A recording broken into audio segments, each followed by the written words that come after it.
Hello everyone, আজকে প্রচণ্ড গরম ছিল আর সেই জন্য দেখো স্নানের পরেও আমার কিন্তু মুডটা খুব একটা ভালো ছিল না। মা এখানে পুজো দিয়ে নিচ্ছিল আর এদিকে দেখো কত জোরে বৃষ্টি এসছে। সত্যি বৃষ্টিটা দেখে বেশ ভালোই লাগছে। আসলে সকাল থেকে এত গরম যে এই বৃষ্টিটার একটু দরকারই ছিল। এদিকে দেখো বৃষ্টির আনন্দে আমার মেয়ে তো নাচই শুরু করে দিয়েছে। এদিকে দেখতে পাচ্ছ কত সুন্দর নাচ করছে।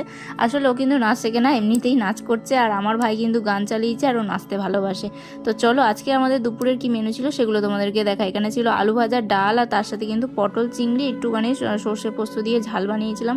তো এখানে দেখো কত জোরে ঝড় বৃষ্টি শুরু হয়েছে। এত জোর যে বৃষ্টি হবে সেটা কিন্তু আমরা আশা করিনি। আমাদের ছাদে এত জামা কাপড় সব ভিজেই যাচ্ছে। আসলে এত ঝড় হচ্ছে যে আমরা ছাদেই যাই। আর সত্যি বৃষ্টি থেকে আমার মুডটা বেশ ভালো হয়ে গেছিল। আর আমাদের এই বারান্দার দরজার কথা যে কি বলবো তোমাদের, শীতের সময় যেমন রোদ্দুরের জন্য ভীষণ আরামদায়ক, গরমের সময় যখন প্রচন্ড হাওয়া বয় এই দরজা থেকে, সেরকম কিন্তু বর্ষার সময় বর্ষার মৌসুমটা উপভোগ করার জন্য ভীষণ ভালো। আমার ভাই আমার জন্য এনে দিয়েছিল খেজুর, একেবারে গাছ থেকে পেরে এনে দিয়েছিল। এই যে বাপের বাড়ি আসলে ছোট ছোট আনন্দগুলো বেশ ভালো লাগে। পুকুরটা ডেজার্ট দিয়ে মাটি কাটা হচ্ছে, আসলে পাশের বাঁধগুলো দেওয়া হচ্ছে।